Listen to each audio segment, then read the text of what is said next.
Donc Un Toit pour tous est un groupement d'associations qui travaille sur l'ensemble du problème du logement. Et Un Toit pour tous est composé de plusieurs associations. Donc j'en ai parlé, Territoire qui est une agence immobilière à vocation sociale, Un Toit pour tous Développement qui est le bailleur social, qui est le propriétaire, le maître d'ouvrage des logements. Nous avons une association aussi qui s'occupe de tout ce qui est animation, réseau et interpellation. Et puis un observatoire du logement en Isère qui nous sert à connaître les problèmes du logement sur notre département.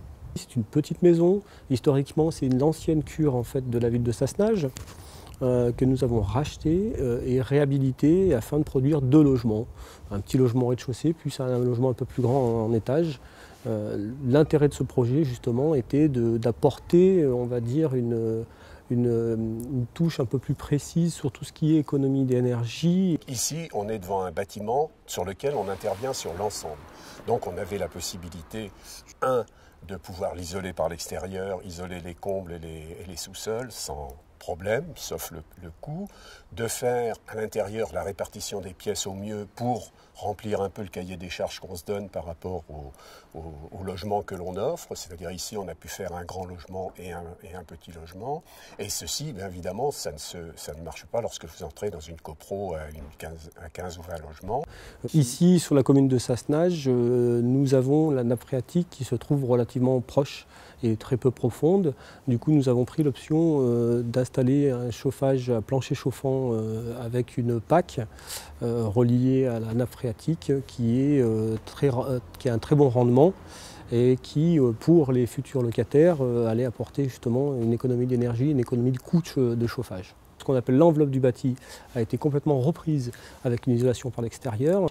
Isolation des rampants, on a un toit aussi complètement renforcé avec 300 mm de laine de roche en comble et en sous-pente, avec l'ensemble de l'habitation après ce qu'on appelle le second œuvre qui a été repris entièrement pour faire 2 réhabilitations lourdes et remettre à neuf ces 2 logements. On regarde évidemment l'agencement, puis on essaye de regarder également tous les changements qu'il y a à faire pour améliorer au mieux la situation, mieux répartir les pièces éventuellement, et puis les modes de chauffage. Et depuis de plus en plus maintenant, on regarde également au niveau de l'isolation ce qu'il est possible de faire. Le GAST servant lui plutôt à faire que les logements soient le moins énergivores possible, où on vérifie qu'on rentre toujours dans le budget et éventuellement on propose des modifications si jamais il y a des imprévus ou des choses comme ça.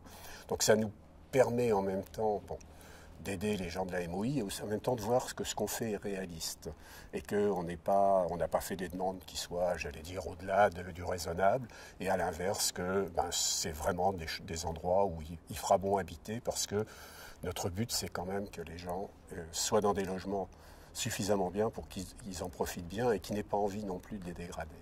Au niveau de l'occupation, ça fonctionne bien puisque nous avons donc 2 familles ici avec un petit bout de terrain qui est partagé aux 2 familles.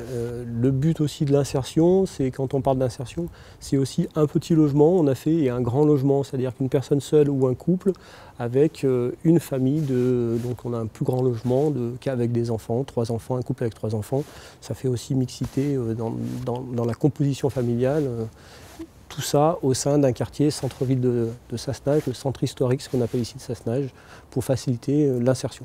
L'avantage chez nous au niveau de l'insertion, effectivement, c'est quand je parlais de diffus, c'est du diffus, nous, un logement, un appartement est égal à une opération. Favoriser la constitution d'un parc social diffus dans le tissu urbain et diffus dans les différentes communes de l'agglomération fait beaucoup moins peur aux communes, aux maires, aux collectivités, aux élus qui les animent, qu'un gros bailleur social.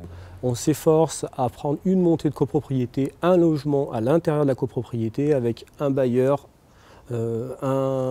classique, un propriétaire occupant, un logement comme le nôtre au milieu, ça facilite l'insertion. On s'aperçoit très clairement que quand notre logement est en diffus comme ça, sans communication avec un propriétaire qui achète, qui rénove le logement, le locataire rentre, ça passe très bien, personne ne s'aperçoit que c'est un logement social et du coup les gens sont tout de suite intégrés. J'habitais à 50 km de mon travail, donc je faisais 100 km par jour pour venir travailler, plus d'1 heure et demie de route par jour. plus mes 7 heures de travail que je faisais quotidiennement. Et donc là, financièrement, avec la voiture et tout, au niveau de l'essence, je ne pouvais plus. Et donc j'ai dit à mon patron que vu que ma demande durait, que j'envisageais de démissionner, quoi.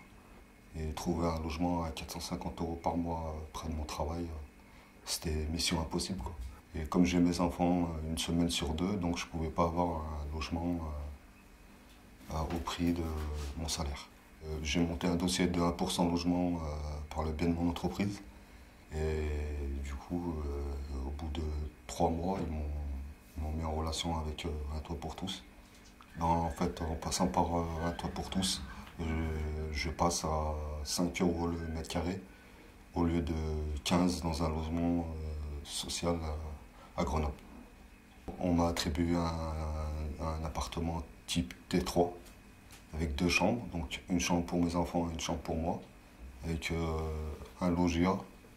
Ils ont vraiment tout refait jusqu'à m'équiper la cuisine et avec l'électroménager compris dedans. Ça m'a changé beaucoup de choses. J'ai pu conserver mon travail, accueillir mes enfants dans des conditions décentes et surtout j'ai gagné en tout, en santé, en argent, en plein de choses, quoi. Et puis le cadre de vie, quoi. Les enfants, j'ai trouvé même mes enfants changés par rapport à mon ancien appartement. Ils s'investissent plus avec moi aux tâches ménagères, à préparer à manger le soir, alors qu'avant ils ne le faisaient pas, quoi. Et comme je suis éducateur sportif, la coïncidence m'a mis devant un stade de foot. J'ai vu le club de rugby de Grenoble, les professionnels qui viennent s'entraîner le vendredi matin. Donc j'ai vu des choses, voilà, quoi. Je m'y attendais pas.